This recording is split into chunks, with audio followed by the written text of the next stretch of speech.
On New Year's Eve, I found myself alone in my family's old countryside house.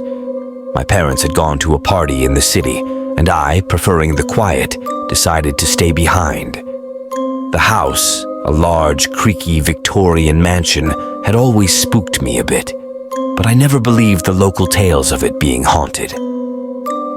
As the clock struck 11 p.m., I settled in the living room with a book, the only sound being the wind howling outside. Suddenly, a faint tapping sound came from the window.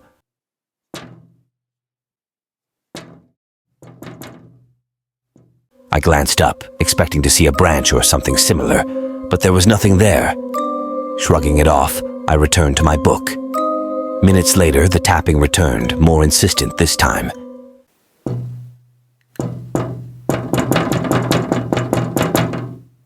Feeling a bit unnerved, I stood up to investigate. As I approached the window, the tapping stopped abruptly. Peering outside, I saw only the dark, snow-covered landscape.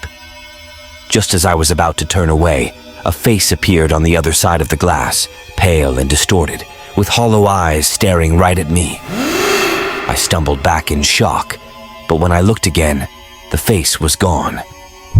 Trying to calm my racing heart, I told myself it was just my imagination. I decided to check the rest of the house to ease my mind. As I walked through the dimly lit hallways, the old floorboards creaking beneath my feet, I felt a growing sense of unease. Reaching the kitchen, I froze. All the cabinet doors were wide open, and the kitchen knife was missing from its holder. Hearing a noise upstairs, I slowly made my way to the second floor. The sound led me to my parents' bedroom.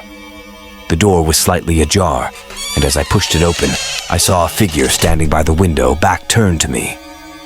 It was wearing a tattered old dress, and its hair was long and unkempt. I called out, asking who it was, but the figure remained still. Gathering my courage, I stepped closer, and the figure suddenly turned. It was a woman, but her face was unrecognizable, twisted in a silent scream. I stumbled back, my heart pounding in my chest. The woman lunged at me, but as she did, she vanished into thin air, leaving behind only the echo of a haunting wail. I ran out of the house, not stopping until I reached the safety of our nearest neighbor. When my parents returned, I told them what happened, but they found no sign of any intrusion. The kitchen was normal and the knife was in its place. To this day, I don't know if what I saw was real or a figment of my imagination. But every New Year's Eve, I can't help but recall the terror of that night, the ghostly figure in the window, and the chilling scream that still echoes in my mind.